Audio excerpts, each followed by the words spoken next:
تو وہ جب بیان کرے گا تو وہ صرف ایک لمیٹڈ ورژن اس کا بیان کرے گا. اس کے مخالف وہ بندہ جو چاروں طرف جو چار لوگ بیان کریں گے تو مختلف جہاد بیان کریں گے. اس سے ایک پوری تصویر کشی کی جا سکتی ہے جو حقیقی معنی میں واضح ہوگی. ٹھیک ہے نا. اچھا اختلاف تضاد کیا ہوتا ہے؟ اختلاف تضاد میں بالکل اپوزٹ ہوتا ہے. اس میں ایک کہتا ہے کہ مثال کے طور پہ وہ بلڈنگ جو ہے نا بالکل فرق ہے، یعنی اس کی بالکل ایک مختلف، یعنی وہ کہے وہ بلڈنگ نہیں ہے وہ گھر ہے، ایک کہہ رہی بلڈنگ ہے، ایک کہہ رہی وہ برج ہے، ایک کہہ رہی وہ برج نہیں ہے بلکہ وہ ایک نہر ہے. یہ ایک ایسی چیز ہے کہ یہ ظاہر ہے آپ جتنی مرضی جہت سے دیکھ لیں تو نہر اور بلڈنگ میں زمین آسمان کا فرق ہے. ٹھیک ہے نا. تو ایسا اختلاف تضاد ہوتا ہے، اختلاف تنوع نہیں ہوتا. امام ابن تیمیہ رحمہ اللہ جن کا ہم مقدمہ پڑھ رہے ہیں، جن کا ہم اصول تفسیر کے اوپر پریفیس پڑھ رہے ہیں، ان کا آرگیومنٹ یہ ہے کہ صحابہ کے جتنی بھی تفسیر کے اختلافات ہیں وہ بیسیکلی اختلاف تنوع ہیں، اختلاف تضاد نہیں. یعنی ان کی تفسیروں میں اگرچہ وہ واقعی صحیح معنی میں صحیح سند کے ساتھ مروی ہیں، اوبیسلی ایک چیز ثابت ہی نہیں ہے ان سے تو ظاہر ہے اس کے اندر تو ہو سکتا ہے تضاد، لیکن اگر ایک چیز صحیح معنی میں ثابت ہے دو صحابہ سے اور وہ قرآن مجید کی تفسیر بیان کر رہے ہیں اور انہوں نے اللہ کے رسول سے وہ تفسیر سیکھی اور سنی ہے، تو اب وہ کیا کر رہے ہوں گے؟ وہ ایک اس کا پہلو بیان کر رہے ہوں گے جو دوسرا نہیں بیان کر رہا ہوگا، دوسرا پہلو بیان کر رہا ہوگا. ٹھیک ہے نا. تو یہ پہلوؤں کا جو فرق ہے، جو جہاد کا فرق ہے، یہ جو ہے اسے اختلاف تنوع کہتے ہیں، اس کو اختلاف تضاد نہیں کہتے. اور ایک مفسر یہی فرق کرتا ہے. اب اختلاف تنوع جو ہے اس کی کیا صورتیں ہیں وہ آگے اب انشاءاللہ ذکر ہوگی. اس کی ایک مثال جو آپ کے سامنے ہے، جو میں نے بھی پہلے بھی کوٹ کی تھی، میں دوبارہ کوٹ کر دیتا ہوں. یہ صحیح بخاری کی حدیث ہے. صحیح بخاری کی حدیث کون سی ہے؟ یہ بنو قریظہ والی حدیث ہے. ٹھیک ہے نا. اللہ کے رسول صلی اللہ علیہ وسلم جب جنگ احزاب سے واپس آ رہے تھے تو آپ کو پتا ہے کہ بنو قریظہ نے آپ صلی اللہ علیہ وسلم کے خلاف کیا کیا تھا؟ محاذرہ کی تھی، آپ کو دھوکہ دیا تھا، آپ کے خلاف بغاوت کی تھی. تو آپ صلی اللہ علیہ وسلم کو اللہ کی طرف سے حکم یہ دیا تھا کہ اب آپ نے کیا کرنا ہے؟ آپ نے جا کے وہاں پہ ان کا گھیراؤ کرنا ہے. ٹھیک ہے.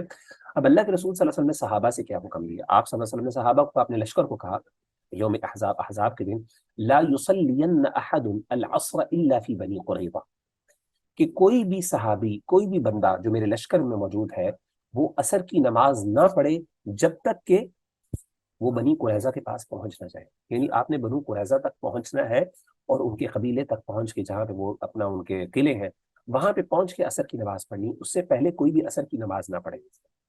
اب ہوا یہ فَأَدْرَكَ بَعْضُهُمْ الْعَصْرَ فِي الطَّرِيقِ، بعض لوگوں نے کیا کیا کہ رستے کے اندر عصر کا وقت ہو گیا، ابھی عصر کا وقت شروع نہیں ہوا تھا لیکن رستے کے اندر جب جا رہے تھے تو رستے میں عصر کی نماز کا ٹائم ہو گیا.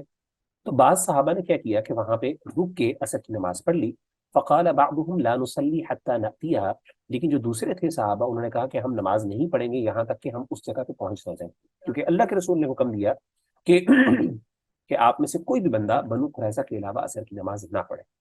جس نبی نے ہمیں حکم دیا اس بات کا کہ آپ نے عصر کے وقت نماز پڑھنی ہے اور اس کا ٹائم مقرر کیا، اسی نبی کی زبان سے یہ حکم بھی ہے کہ اب عصر کا جو نماز ہے وہ پڑھی جائے گی جا کے بنو قریظہ کے پاس. ٹھیک ہے. اب ہوا یہ کہ اللہ کے رسول صلی اللہ علیہ وسلم کے سامنے یہ دونوں مسئلے پیش آ گئے. ٹھیک ہے نا. کچھ صحابہ نے نماز پڑھ لی رستے میں، کچھ نے نہیں پڑھی، کچھ لوگ وہاں پہ پہنچ کے جا کے انہوں نے پڑھی. تو اللہ کے رسول صلی اللہ علیہ وسلم کے پاس جب یہ پہنچی بات تو آپ صلی اللہ علیہ وسلم نے کسی کو بھی غلط نہیں کہا. ٹھیک ہے نا. بلکہ کسی کو بھی غلط نہیں کہا، بلکہ ایک اور حدیث میں اس بات کا ذکر ہے. آپ صلی اللہ علیہ وسلم نے کہا جن لوگوں نے نماز پڑھی تھی ان لوگوں کو بنو قریظہ کے پاس پڑھی، آپ نے کہا تمہیں دوہرا ثواب ملے گا. دوہرا کس چیز کا؟ ایک تو تم نے نماز پڑھی اس کا ثواب ملے گا، دوسرا یہ کہ تم نے اللہ کے رسول کی اطاعت و فرمانبرداری کی، ایکسٹرا ثواب ملے گا تمہیں. لیکن جو دوسرے تھے انہوں نے جو رستے میں پڑھ لی، انہوں نے کہا اصبت السنہ، کہ تم نے سنت کو پا لیا، یعنی سنت یہی ہے کہ تمہیں یہی کرنا چاہیے تھا. میرا اصل مقصد اور میری مراد یہ تھی جلدی جائے. تو صحابہ کا یہی اختلاف ہوا نا. صحابہ نے کہا کہ اللہ کے رسول صلی اللہ علیہ وسلم نے حکم اس لیے دیا ہے کیونکہ جلدی پہنچے، ہم لیٹ نہ کریں. کہیں یہ نہ ہو کہ ہم نماز کے لیے، ظاہر ہے پورا لشکر ہے، جب اس پورے لشکر نے نماز پڑھنا ہے، اس کے لیے وضو کرنا ہے سارا، تو لشکر کو نکلتے نکلتے نماز کے لیے پوری نماز اثر کا، تو اس سے کیا ہوگا؟ بہت تاخیر ہو جائے گی. تو ہاں، جس بندے کو موقع مل گیا جس سے جلدی جلدی نماز پڑھ سکتا ہے بغیر وقت کا ضائع کرتے ہوئے اور جو ہے نا جلدی پابندی کرتے ہوئے، وہ پڑھ لے، اس کو آسان ہے وہ پڑھ لے. باقی جا کے کیا کرے؟ وہ ادھر جا کے پڑھیں. جیسے ایسے ہی ہوتا ہے نا، جب آپ نے نکلنا ہوتا ہے بندہ کہتا ہے یار نکلیں گھر سے، ذرا نکلیں، لیٹ ہو جائیں گے، کیونکہ اگر ہم نے یہاں پہ ہم نے مزید فلاں فلاں کام کیا تو پھر لیٹ ہو جائیں گے، تو رستے کے اندر یہ کام کر لیں گے. تو یہ مراد تھی اللہ کے رسول صلی اللہ علیہ وسلم کی. تو اللہ کے رسول صلی اللہ علیہ وسلم نے اس چیز میں کسی دونوں میں سے کسی کبھی گروپ کو غلط نہیں کہا، بلکہ دونوں کی بات کو صحیح قرار دیا. اس سے پتہ چلا کہ اللہ کے رسول صلی اللہ علیہ وسلم نے صحابہ کو اجتہاد کرنے کی اجازت دی. ٹھیک ہے نا. اب دیکھیں دونوں اختلاف، دونوں باتیں ٹھیک ہے، اگرچہ دونوں کے درمیان اختلاف پایا جاتا ہے، لیکن کیا یہ اختلاف تضاد ہے؟ یہ اختلاف تنوع ہے، یہ اختلاف تنوع ہے. ٹھیک ہے نا. کیوں؟ کیونکہ یہ نبی صلی اللہ علیہ وسلم کے حکم کے اندر اندر، اس کی باؤنڈری کے اندر اندر یہ اختلاف ہے، اس سے باہر نہیں. ٹھیک ہے نا. ہاں اگر اللہ کے رسول صلی اللہ علیہ وسلم ایک کو کہہ دیتے کہ تمہاری نماز قبول نہیں ہوئی، تم دوبارہ پڑھو نماز، پھر یہ اختلاف تضاد ہوتا، یہ اختلاف تنوع نہ ہوتا. لیکن ہوا یہ کہ اللہ کے رسول صلی اللہ علیہ وسلم نے دونوں کو نماز کو قبول فرمایا اور دونوں کی تعریف فرمائی مختلف انداز سے. ایک کو کہا کہ تم نے سنت کو پایا، ایک نے کہا تمہیں دوہرا اجر ملے. تو اس سے پتہ چلا کہ اختلاف کی وہ نوعیت جس میں تنوع ہے، جس میں مختلف پہلوؤں کو اجاگر کیا جاتا ہے، اس کی مختلف جہات کو واضح کیا جاتا ہے، اس اختلاف کو وہ پسندیدہ بھی ہے.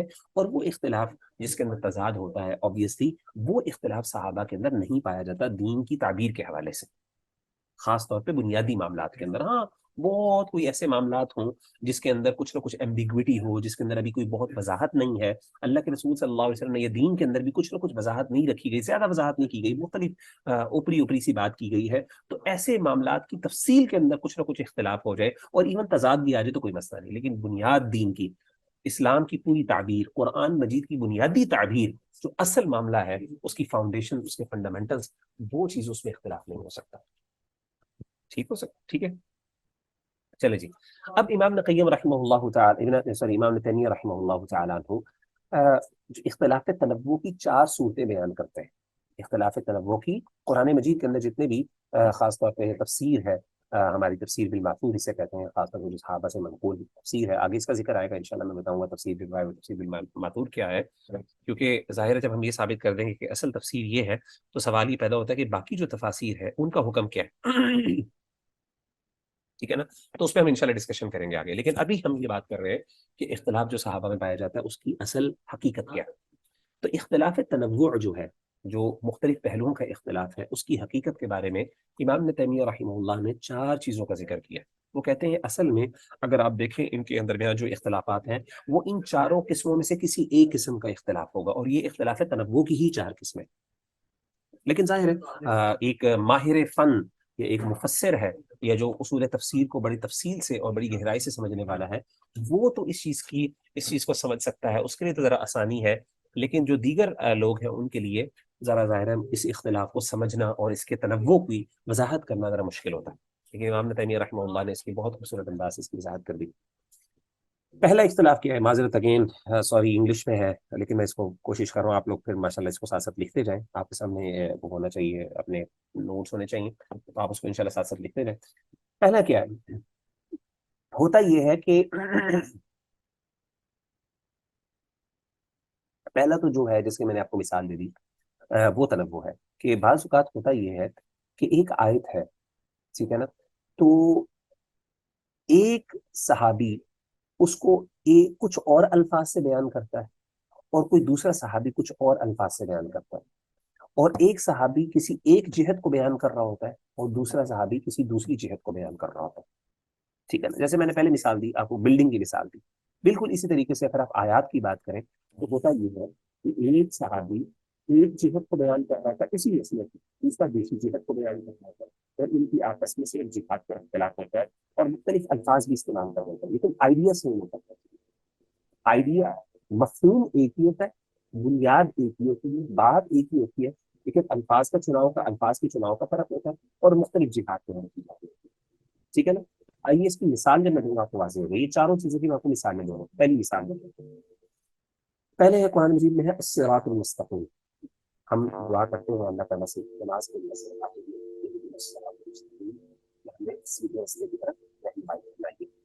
ہم سب کچھ کرنا ہے. اب سوال یہ کہ الصراط المستقیم سیدھا راستے سے مراد کیا ہے؟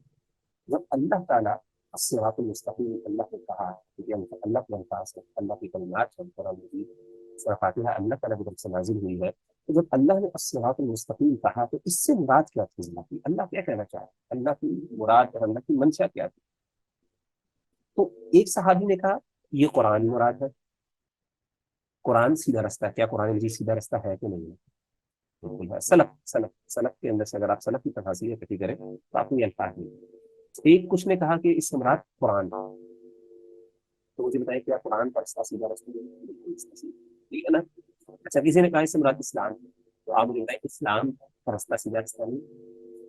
اچھا تیسروں نے کہا اہل السنہ والجماع، کیا اہل السنہ والجماع کے جو راستہ ہے وہ اصل سیدھا راستہ ہے، بدعتیوں کا راستہ نہیں؟ آپ نے بتایا اہل السنہ والجماع جو سنت کے راستے پہ چلنے والے ہیں، نبی صلی اللہ علیہ وسلم کے راستے پہ چلنے والے، سلف کے راستے میں سیدھا راستہ نہیں؟ بالکل اسی طریقے سے کسی نے کہا کہ اطاعت اور فرمانبرداری کا راستہ ہے، کیا آپ مجھے بتائیں اللہ اور اس کی اللہ کے رسول کی اطاعت کا، یعنی اللہ اور اس کے رسول کی اطاعت کا یہ سیدھا راستہ نہیں؟ بالکل راستہ اسلام ہے ہی اطاعت اور فرمانبرداری کا۔ تو کچھ نے کہا کہ اللہ اور اس کے رسول کی اطاعت، یعنی پاک سے بھی خالی اطاعت کی بات کی، اور کسی نے اللہ اور اس کے رسول کی اطاعت کی بات کی۔ تو مطلب کیا ہے کہ مطلب آپ دیکھیں کہ الصراط المستقیم کے لیے مختلف الفاظ ہیں، مختلف جہاد ہیں، ایک نے قرآن کا ذکر کیا، ایک نے اہل سنت والجماعت کا ذکر کیا، ایک نے اطاعت و فرمانبرداری کا ذکر کیا، ایک نے جنرل ذکر کیا۔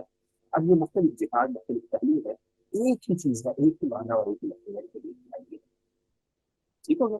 تو اس سے کیا ہوا، کیا آپ مجھے بتائیے تضاد ہے اس کے؟ کوئی تضاد نہیں، یہ سارے ایک ہی بات کر رہے ہیں آلموسٹ، ہاں الفاظ فرق ہے، معنی فرق ہے، جہاد فرق ہے، اس کے پہلو کی فرق ہے۔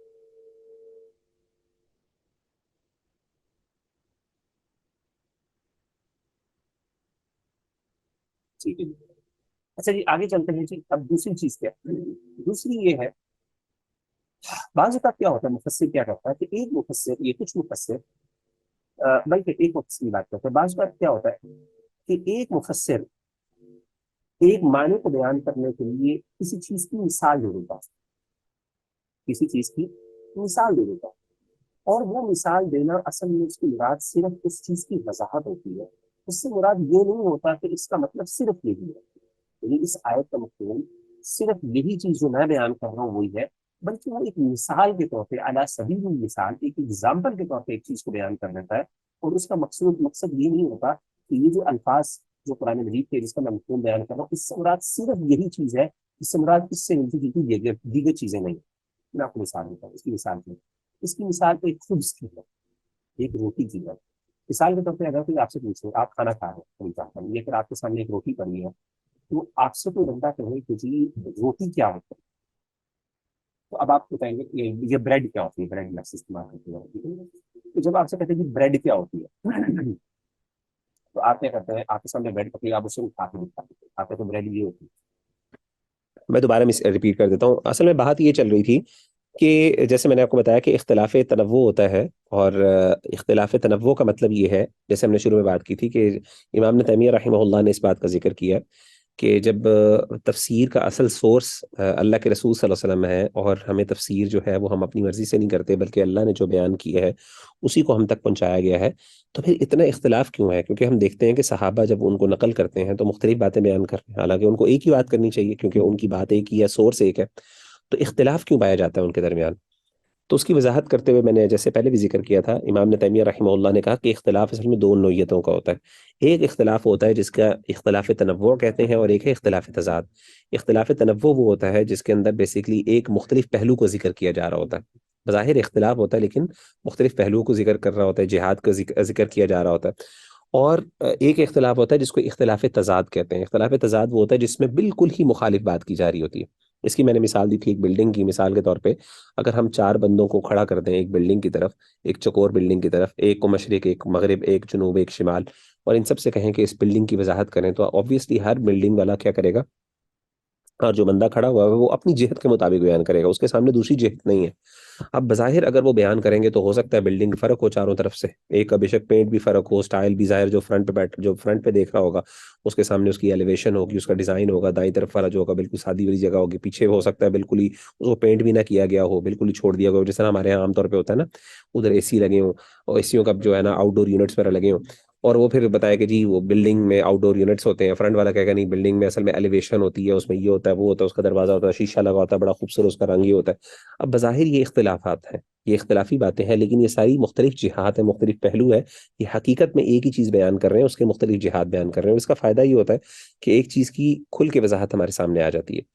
اختلاف تضاد یہ ہوگا کہ فار ایگزامپل ایک بلڈنگ ہے، وہ کہے جی یہ بلڈنگ ہے، دوسرا کہیں بلڈنگ نہیں بلکہ برج ہے، ٹھیک ہے نا؟ برج اور بلڈنگ کے اندر زمین آسمان کا فرق ہے، حالانکہ دونوں ایک کنسٹرکٹڈ مٹیریل ہے، یعنی کنسٹرکشن ہوئی ہوئی ہے دونوں کی، تو ایک بالکل ڈفرنٹ بات کہہ دے، ایک ڈفرنٹ بات کہہ دے، تو یہ جو ہے اختلاف جو ہے اسے اختلاف تضاد کہتے ہیں، اختلاف تنوع نہیں کہتے۔ تو ہم نے یہ بات کی تھی کہ صحابہ کی جو تفسیر ہے، جو تفاسیر ہے، اس میں اصل میں اختلاف تنوع ہے، اختلاف تضاد نہیں ہے۔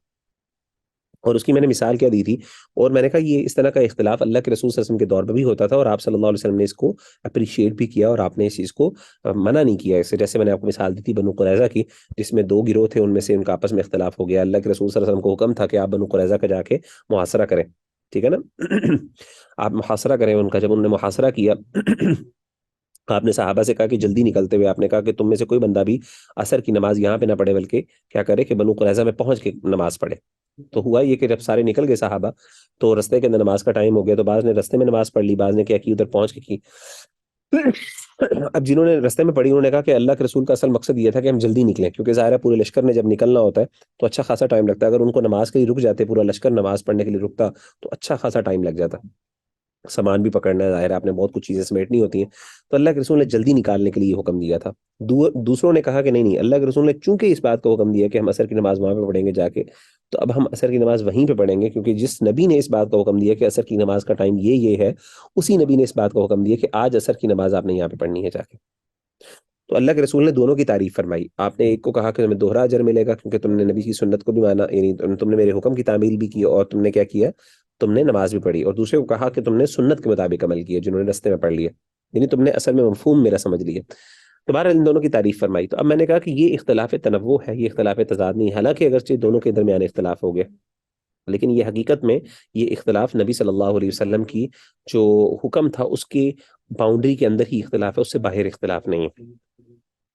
ٹھیک ہے، آگے چلتے ہیں جی. میں نے پھر اس کے بعد بیان کیا کہ اختلاف تنوع. اب اگر آپ تفسیروں کو دیکھیں، جتنی بھی تفاسیر موجود ہیں، خاص طور پہ تفسیر بالماثور، آگے میں چل کے بیان کروں گا کہ تفسیر بالماثور اور تفسیر بالرائے جو ہیں، 2 طرح کی تفسیریں ہوتی ہیں. جن تفسیروں میں اس بات کا خیال رکھا جائے کہ اللہ کے رسول صلی اللہ علیہ وسلم کا نے کیا مفہوم بیان کیا، صحابہ نے کیا مفہوم کیا، ان کو تفسیر بالماثور کہتے ہیں. تو ان تفاسیر کے اندر اگر آپ کو اختلاف نظر آتا ہے، جس میں صحابہ کی آراء ہیں، نبی صلی اللہ علیہ وسلم کی حدیثیں موجود ہیں، تابعین کی آراء موجود ہیں، تو ایسی حدیثوں کے اندر اگر آپ کو ایک رائے دوسرے رائے سے مخالف نظر آ رہی ہوتی ہے، تو بیسیکلی وہ تنوع ہوتا ہے، وہ تضاد نہیں ہوتا. اور وہ ان 4 قسموں میں سے کسی ایک قسم میں فال کرتی ہے، وہ چیز اسی کا حصہ ہوتی ہے، وہ اس سے باہر نہیں ہو سکتی. وہ ان 4 چیزوں میں سے ایک چیز کا پارٹ ہوتی ہے. ٹھیک ہے نا. وہ 4 چیزیں کون سی ہیں؟ وہ 4 قسم کے اختلاف تنوع ہوتے ہیں، یعنی اختلاف تنوع کی 4 قسمیں ہیں.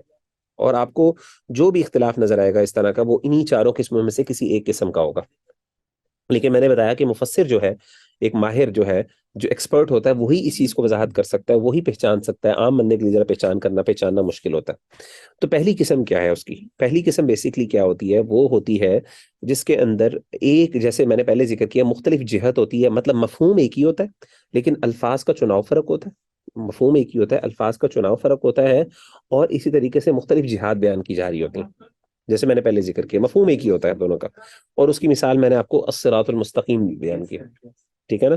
الصراط المستقیم قرآن مجید میں ہے. اللہ تعالیٰ فرماتے ہیں، ہمیں سورہ فاتحہ میں سکھایا اہدنا الصراط المستقیم، کہ اللہ ہمیں سیدھے رستے کی طرف ہمارے رہنمائی فرما. تو اب سوال یہ کہ سیدھے رستے سے مراد کیا ہے؟ اب آپ دیکھیں ہمارے اسلاف جو ہیں، سلف صالحین میں مراد کون ہے؟ نبی صلی اللہ علیہ وسلم، صحابہ، پھر اس طریقے سے تابعین اور تبع تابعین، فرسٹ 3 جنریشن، جیسے ہم نے پچھلے سیشن میں بات کی تھی.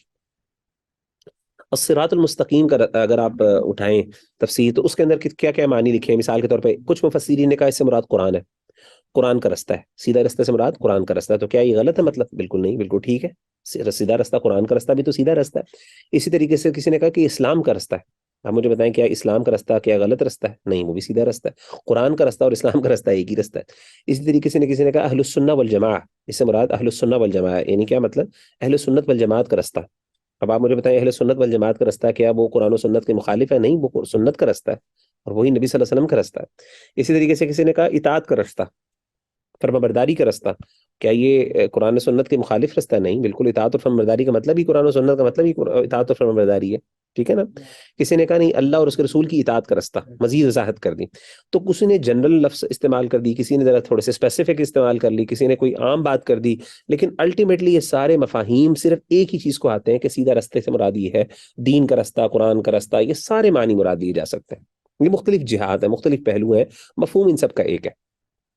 تو اب یہ اختلاف بظاہر یہ اختلاف ہے، ظاہر ڈفرنس تو ہے، لیکن یہ اختلاف تنوع ہے، اختلاف تضاد نہیں.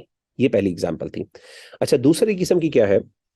امام ابن تیمیہ رحمہ اللہ تعالیٰ عنہ ذکر کرتے ہیں دوسرا قسم کا اختلاف یہ ہوتا ہے کہ جو مفسر ہے بعض اوقات وہ کسی آیت کا ایک مفہوم بیان کر دیتا ہے، اور مفہوم بیان کرتا ہے علی سبیل المثال، ایک مثال کے ساتھ، اور اس کا مقصد صرف اس مثال سے وضاحت کرنا ہوتا ہے، اس مثال سے اس کا اصل مقصد یہ نہیں ہوتا کہ جو میں معنی بیان کر رہا ہوں اس کے باہر اس کا کوئی مفہوم نہیں ہے۔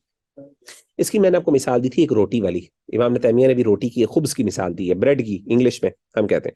مثال کے طور پہ آپ سے کوئی بندہ آ کے پوچھے کہ جی بریڈ کیا ہوتی ہے، تو آپ کے سامنے بریڈ پڑی ہوئی ہے، ایک روٹی پڑی ہوئی ہے، تو آپ اس کو سامنے اٹھا کے کہتے ہیں یہ دیکھیں جی یہ ہے بریڈ۔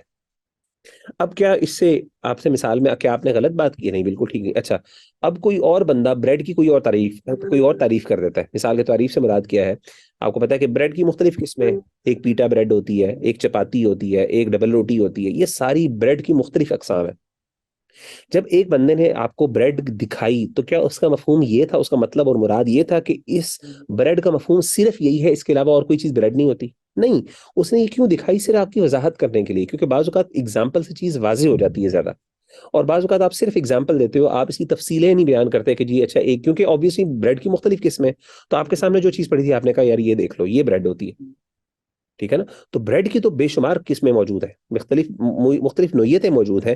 اب بتائیں کہ اگر فار ایگزامپل آپ نے تو اس کو ڈبل روٹی دکھا دی، کوئی اور جا کے اس کو چپاتی دکھا دیتا ہے، کوئی اس کو پیٹا بریڈ دکھا دیتا ہے، کوئی شوارما بریڈ دکھا دیتا ہے، تو کیا یہ ساری چیزیں جو ہیں یہ آپس میں مختلف ہیں؟ کیا ان میں تضاد ہے؟ نہیں، ان میں تضاد نہیں ہے، تنوع ہے، مختلف نوعیتیں ہیں، مختلف قسمیں ہیں، لیکن فرق تو ہے، ظاہر ہے۔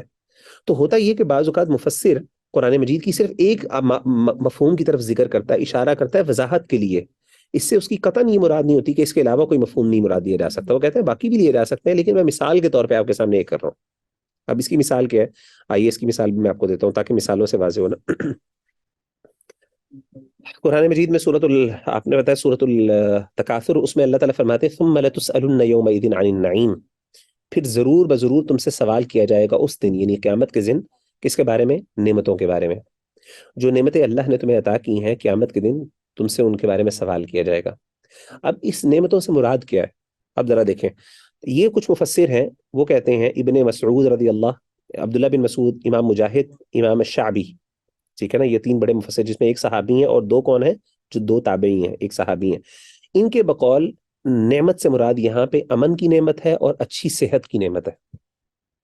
وہ کہتے ہیں قیامت کے دن تم سے جو اللہ نے تمہیں امن دیا، جو تمہارے امن دیا اور اس طریقے سے تمہیں جو اچھی صحت دی، اس کے بارے میں سوال کریں گے۔ اچھا چلو ٹھیک ہے، آگے کون ہے؟ ابن عباس، عبداللہ بن عباس اور امام حسن البصری، یہ کیا کہتے ہیں؟ وہ کہتے ہیں اس سے مراد سننے کی نعمت ہے، اس سے مراد دیکھنے کی نعمت ہے اور اچھی صحت کی نعمت ہے، ٹھیک ہے۔ اچھا جی آگے چلتے ہیں، جی آگے اس کے بعد اچھے سے مثال کے طور پہ ابن عباس کہتے ہیں، اب ابن عباس کی ایک اور روایت ہے، وہ کہتے ہیں اس سے مراد گرمی میں ٹھنڈا پانی اور گرمیوں میں ٹھنڈا، یعنی گرمیوں میں ٹھنڈا پانی اور سردیوں میں گرم پانی مراد ہے، ٹھیک ہے نا، یعنی گرمیوں میں ٹھنڈا پانی اور سردیوں میں گرم پانی مراد ہے۔ اب ظاہر ہے انسان کو گرمی جب لگ رہی ہوتی ہے، سخت گرمی ہو اور انسان کو ٹھنڈا پانی مل جائے تو انسان کو کتنا مزہ آتا ہے، اور اس طریقے سے اگر سخت ٹھنڈ ہو انسان کو گرم پانی مل جائے تو انسان کو کتنا سکون اور اطمینان اور راحت ملتی ہے۔ اور آپ کو میں مزے کی بات بتاؤں کہ حدیث کے اندر بھی اس کا مفہوم یہی ذکر کیا گیا، ثم لتسألن یومئذ عن النعیم کے بارے میں۔ اگر آپ دیکھیں اللہ کے رسول صلی اللہ علیہ وسلم ایک دفعہ نکلے تھے، آپ کو بہت بھوک لگی ہوئی تھی، تو کچھ صحابہ کو ساتھ لے کے نکلے، سیدنا ابو بکر، سیدنا عمر، ان کو بھی بڑی بھوک لگی ہوئی تھی، کچھ کھانے پینے کے لیے نہیں تھا، تو آپ صلی اللہ علیہ وسلم چلتے پھرتے ایک صحابی کے گھر گئے، تو وہاں پہ جا کے انہوں نے آپ کو کھجوریں پیش کی اور ساتھ ٹھنڈا پانی پیش کیا۔ تو جب آپ نے کھجور کھائی اور ٹھنڈا پانی پیا تو آپ صلی اللہ علیہ وسلم نے پھر یہ آیت پڑھی ثم لتسألن یومئذ عن النعیم، قیامت کے دن تم سے ان نعمتوں کے بارے میں سوال کیا جائے گا۔ تو جیسے انہوں نے یہ بات کی تو سیدنا عمر بن خطاب حیران ہوئے، انہوں نے کہا اللہ کے رسول کیا اس کے بارے میں بھی ہم سے سوال ہوگا؟ آپ نے کہا اس کے بارے میں بھی سوال ہوگا، یعنی جو ٹھنڈا پانی تم ملتے ہو پیتے ہو گرمیوں میں، جو تمہیں اللہ تعالیٰ یہ نعمت فراہم کی ہے، اس کے بارے میں سوال ہوگا۔ پتہ چلا کہ جو اللہ تعالیٰ کسی کو کوئی نعمت دیتے ہیں، اللہ ایسی نعمت نہیں دے دیتا بلکہ قیامت کے دن اس کے بارے میں سوال ہوگا تم نے اس نعمت کا کیا کیا، اس کو کہاں پہ لگایا، کہاں پہ کھپایا، ٹھیک ہو گیا؟ تو ظاہر ہے اب یہ مجھے بتائیں کہ جب یہ آیت ایک مفسر کہہ رہا ہے کہ نعمت سے مراد یہاں پہ کیا ہے، نعمت سے مراد وہ صرف ایک قسم کا ذکر کر رہا ہے، تو کیا اس سے مراد کیا باقی قسمیں نعمتوں کی اس میں شامل نہیں ہے؟ جیسے مثال کے طور پہ اگر عبداللہ بن عباس نے صرف کہا کہ اس سے مراد ٹھنڈا پانی ہے، تو کیا اس سے مراد اچھی صحت نہیں ہو سکتی؟ ان نعمتوں میں بالکل. اگر انہوں نے اچھا پانی ٹھنڈا پانی کیا، کیونکہ انہوں نے صرف ایک مثال کے طور پہ بیان کی ہے جو اس وقت ان کے سامنے بہت کوئی بڑی نعمت سامنے تھی، ظاہر انہوں نے وہ بیان کر دی، لیکن باقی نعمتیں مراد ہیں جیسے کہ باقی مفسرین نے بیان کی. اب یہ ساری نعمتوں کے مختلف مفاہیم ہیں، یہ بھی اگین مختلف جہاتی ہیں قسم کی، لیکن مفسر صرف ایک چیز ذکر کر رہا ہے اور علی سبیل المثال ذکر کر رہا ہے. اس کا مطلب یہ مفہوم بالکل قطعا نہیں ہے کہ اس کے علاوہ اس کا کوئی مفہوم نہیں ہو سکتا. اسی لیے آپ دیکھیں کہ عبداللہ بن عباس نے خود ہی ایک جگہ اس سے مراد کیا لیا، ٹھنڈا پانی اور گرم پانی مختلف حالات میں، اور ایک میں انہوں نے کیا مراد دیا اس سے، سننا دیکھنا اور اچھی صحت. اور ان کے ہی شاگرد عبداللہ امام مجاہد جنہوں نے انہی سے تفسیر پڑھی، آپ کو پتہ نا کہ ہم نے پڑھا تھا کہ امام مجاہد نے عبداللہ بن عباس سے تفسیر سیکھی، ان کے شاگرد نے کیا کیا، اس سے مراد اچھی صحت بھی لی اور اس سے مراد امن بھی لیا. تو مفاہیم بالکل یعنی اعلیٰ سبیل المثال، کیونکہ نعمتوں کی تو بے شمار مثالیں ہیں، بے شمار قسمیں، جیسے میں نے آپ کو بتایا روٹی کی قسمیں، اس سے یہ قطعاً مراد نہیں ہے کہ اس سے مفہوم صرف اسی کے اندر موجود ہے، اس سے باہر مفہوم نہیں ہے، اس سے باہر بھی مفہوم ہو سکتا ہے. اور اگر آج بھی کوئی، اگر مثال کے طور پہ آج کوئی بندہ کہے کہ گاڑی کی نعمت مراد لے لے، مثال کے طور پہ اگر کوئی بندہ کہے جی لمبے سفر کے لیے اللہ تعالیٰ گاڑی مراد، اس سے مراد لمبی، اس سے مراد گاڑی ہے، تو کیا مراد لیا جا سکتا ہے؟ بالکل لیا جا سکتا ہے، کیونکہ نعمتیں جو ہیں وہ ایک جنرل لفظ ہے اور اس کے مختلف معانی ہیں، اور وہ کسی بھی حالت کے اندر وہ معنی مراد لیا جا سکتا ہے. ٹھیک ہے نا؟ بظاہر یہ اختلاف ہے، وہ کہے گا جی اللہ کے رسول، آپ تو کہتے ہیں کہ جی اللہ کے یہ معنی اللہ کے رسول نے بیان کیے. اللہ کے رسول نے یہ سارے معنی جب نعمتوں کی مراد لی تو صحابہ نے ان مثالوں کے ذریعے ہمیں بتا دیا کہ اس سے مراد تمام نعمتیں جو انسان کو ملتی ہیں ان سے اللہ تعالیٰ سوال کریں گے، جنرلائز کر دیا. تو یہی مفہوم اللہ کے رسول کا مراد ہے، اور یہی اللہ تعالیٰ بیان کرنا چاہتے ہیں، اور یہی اللہ تعالیٰ نے اللہ کے رسول کو بیان کیا، اور اسی کو صحابہ نے مختلف انداز سے بیان کیا، اور آج ایک مفسر اسی کو بیان کرتا ہے. امید ہے کہ آپ کو بات سمجھ آ گئی ہوگی. تیسری قسم کیا، اس کو تھوڑا سا سمجھیے.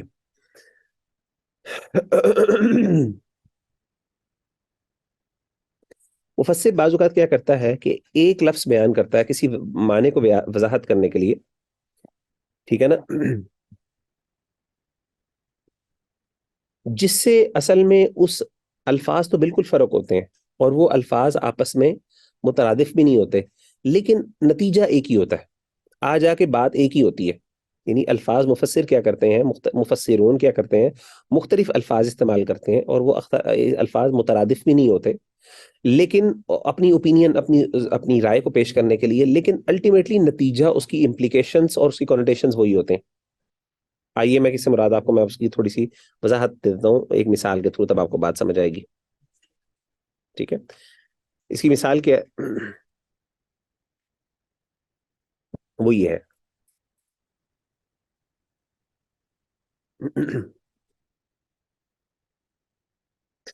اللہ تعالیٰ کیا فرماتے ہیں قرآن مجید کے اندر، وَذَرِ الَّذِينَ اتَّخَذُوا دِينَهُمْ لَعِبًا وَلَهْوًا وَغَرَّتْهُمُ الْحَيَاةُ الدُّنْيَا، چھوڑ دو ان لوگوں کو جنہوں نے اپنے دین کو کھیل تماشا بنا لیا اور دنیا کی زندگی نے ان کو دھوکے میں ڈال دیا. وَذَكِّرْ بِهِ أَن تُبْصَرَ نَفْسٌ بِمَا كَسَبَتْ، اور ان کو ڈرا دو، ان کو ان کو یاد کروا دو، بھی اس چیز کے ساتھ، ان تبصر نفس بما کسبت، کہ کہیں ایک نفس جو اس نے کمایا ہے اس کے ہاتھوں پکڑا نہ جائے.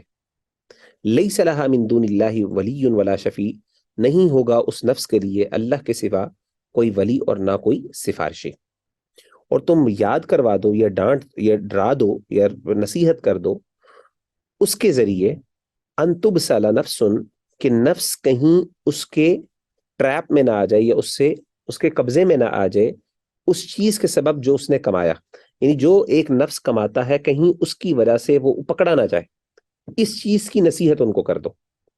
لیس لہا من دون اللہ ولی ولا شفیع، کہ اللہ کے علاوہ ان کا کوئی ولی ہوگا نہ کوئی سفارشی ہوگا. یہ آیت ہے اصل میں. اب یہ آیت جو ہے، اب یہ لفظ ہے تبصرہ نفس، کہ نفس کہیں اس کے قبضے میں نہ آ جائے. اب تبصرہ کا اصل مطلب کیا ہے؟ اب مختلف علماء نے مطلب بیان کیا، سلف نے. بعض نے کہا کہ تبصرہ کا مطلب ہے تحبسہ. اب یہ دیکھیں تحبسہ، تسلمہ، اور یعنی یہ سارے جو الفاظ ہیں مختلف، یہ اصل میں ان کے مختلف مفاہیم ہیں، لیکن الٹیمیٹلی اگر آپ گہرائی میں جائیں گے تو آ جا کے معنی ایک ہی ہوتا ہے. ٹھیک ہے نا؟ تو تحبسہ کا مطلب ایک ہوتا ہے، تبصرہ کا ایک مطلب تحبسہ بھی ہوتا ہے، انٹریپ، کہ اس کے قبضے میں نہ آ جائے، اس کے ٹریپ میں نہ آ جائے، اس کے جسے کہتے ہیں نا اس کے لیے اردو ورڈ میں کیا استعمال کروں؟ بہرحال آپ کو سمجھ آ گیا. حبس کہتے ہیں کسی چیز کو قابو کر لینا، اس کے قابو میں نہ آ جائے، بلکہ ہاں انٹریپ کہتے ہیں قابو میں نہ آ جائے. تو کہیں یعنی اللہ کہتے ہیں، مطلب اس آیت کا مطلب کیا ہے؟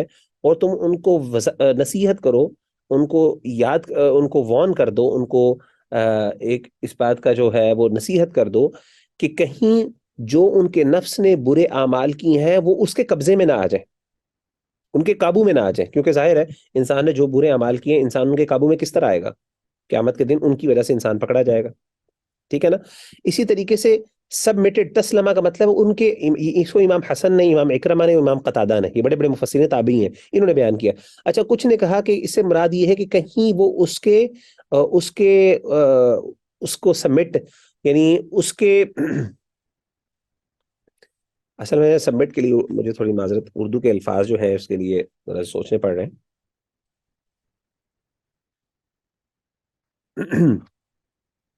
چلیں، تسلمہ کا مطلب اگر عام فارم میں کہہ سکتے ہیں کہ اس کے، یعنی تسلمہ کسی کے یعنی جس کے حوالے کر لیں، بلکہ حوالے کر لیں آپ، زیادہ بہتر ہے یہاں پہ بھی.